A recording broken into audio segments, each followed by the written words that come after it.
पंजाब में कुछ कर नहीं सकते, तो फिर बस इतना ही सा है कि जो रेफरेंडम कर रहे हैं बस एक गुरुद्वारा साहब में रेफरेंडम कर रहे हैं। और मेरा सिर्फ ये मानना है कि साहब गुरुद्वारा साहब जो है वो भगवान का घर है और भगवान के घर में ऐसी गिरी हुई हरकत नहीं करनी चाहिए। जय हिंद दोस्तों, मैं उमेश गौरवारी और आप देख रहे हैं आज की ताज़ा तरीन खबरें। कनाडा में जो हो रहा है उसके बारे में भी भारत ने कंप्लेंट की है। ये एक और न्यूज़ आर्टिकल है जिससे मैं आप कोट कर रहा हूं कि ये जो खालिस्तान का रेफरेंडम है इसके ऊपर इंडिया ने कनाडा को बोला कि अरे क्या बेवकूफ़ी कर रहे हैं। अच्छा, ये मुझे नहीं लगता कि इंडिया को ऑब्जेक्ट करना चाहिए, रेफरेंडम उनको करने दीजिए। कनाडा में कर रहे हैं तो कनाडा में वो जो भी करना चाहें कर सकते हैं लोग, ठीक है ना। इससे भारत को फर्क नहीं पड़ रहा अनलेस जस्टिन ट्रूडो ये बोल दे कि नहीं मेरा दिल इतना बड़ा है कि मैं चाहता हूं कनाडा के अंदर ही खालिस्तान बन जाए, देन इट्स ऑल राइट।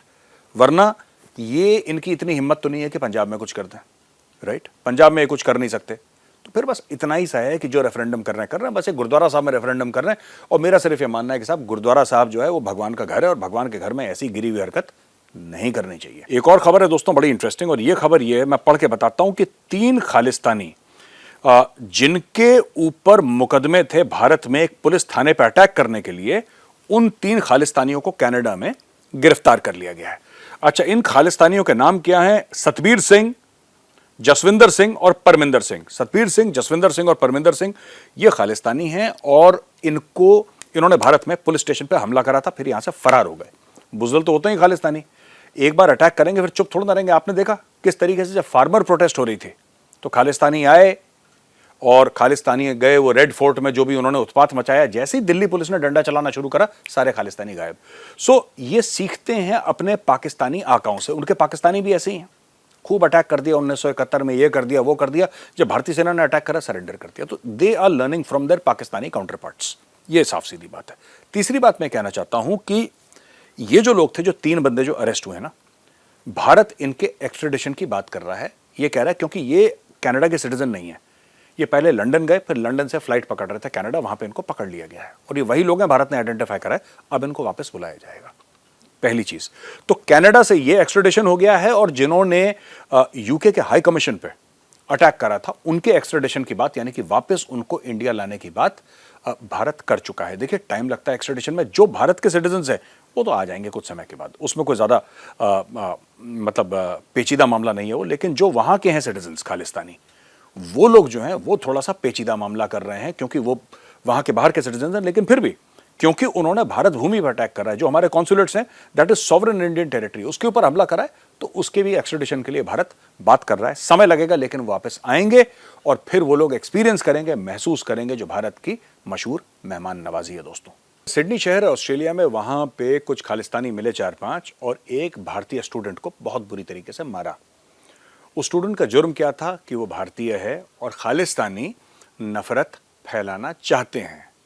सरिया से लेके उसके यहां पे मारा दोस्तों, यहां पे गाल में उसका ये तोड़ दिया, जॉबोन तोड़ दी, सर पे उसके सरिया मारी रॉड लोहे का, और जमीन पे फिर उसको मारा। एक साथ कई खालिस्तानी आए और अकेले लड़के को, कहते हैं उसका नाम स्वप्निल सिंह है, अब नेम चेंज लिखा है मीडिया में कि उसका नाम बदल दिया गया, असली नाम स्वप्निल सिंह नहीं है उसका, लेकिन उसके ऊपर यह अटैक करा है खालिस्तानियों ने। मैं आपको यह बताना चाहता हूं आज, और आज खबर खालिस्तान की रहेगी दोस्तों, कि खालिस्तानी चाहते क्या है, ये करते क्यों हैं ऐसा।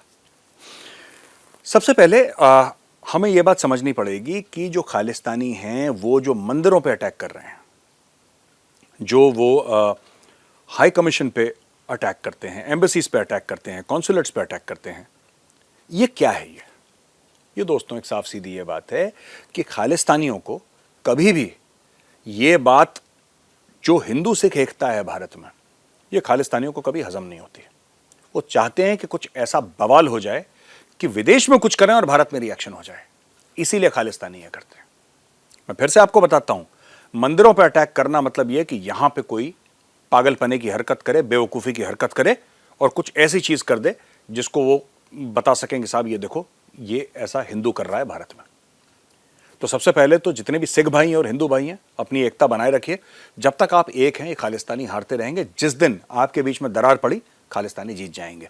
तो मैं ये हिंदू और सिख भाइयों को दोनों को बताना चाहता हूँ, पहली बात। दूसरी चीज़ मैं ये बात कहना चाहता हूँ कि ये जो नफरत है, मैं और आपको आगे खबर बताऊंगा, ये जो नफरत है प्रधानमंत्री मोदी जी के लिए, ठीक है, कई खालिस्तानी, कई हमारे सिख भाई, कई हिंदू भाई, सब लोग ये कहते हैं कि साहब जो 1984 में दंगे हुए, सिख जेनोसाइड हुआ, दिल्ली में खास तौर से, और भी जगह हुआ लेकिन खास तौर से दिल्ली में, वो बहुत गलत था। वो तो मैं भी कहता हूं कि बहुत गलत था, शेमफुल, अटरली शेमफुल, जिसको कहते हैं कि शर्म से सर झुक जाए, ऐसा काम हुआ था 84 में। लेकिन उस समय तो कोई नरेंद्र मोदी जी का नाम भी नहीं जानता था, राइट? तो खालिस्तानी जो कहते हैं कि साहब ये गलत हुआ, बिल्कुल गलत हुआ। 1984 100% गलत था, 100% क्रिमिनल जेनोसाइडिकल एक्ट था वो, मैं खुद कह रहा हूं। लेकिन ये जो प्रधानमंत्री मोदी, उस समय तो ना चीफ मिनिस्टर थे ना प्राइम मिनिस्टर थे, कोई जानता भी नहीं था उनका नाम, nobody knew who he was. तो अब ये बात बताइए कि क्या कारण है कि खालिस्तानी प्रधानमंत्री मोदी से इतनी नफरत करते हैं? कारण क्या है उसका? अब मैं आपको कारण बताता हूं दोस्तों। देखिए, साफ सीधी बात है, खालिस्तानी प्रधानमंत्री मोदी से नफरत नहीं करते, जो इनके आका हैं पाकिस्तानी, वो नफरत करते हैं। तो पाकिस्तानी इनको पैसा देते हैं और खालिस्तानी कहते हैं कि भाई ऐसा है, जो बोटी डालेगा उसके लिए काटेंगे। साफ सीधी बात है। तो ये खालिस्तानी काम कर रहे हैं, यहां से उनकी नफरत जाती है। अच्छा ठीक है, लेकिन खालिस्तानियों को कौन समझाए दोस्तों? तो दोस्तों आज की यही खबर थी। अगर आपको वीडियो पसंद आया ना तो लाइक का बटन एक बार जरूर दबाइएगा। मैं कल फिर हाजिर हूंगा एक और वीडियो के साथ। तब तक के लिए आप सबको जय हिंद।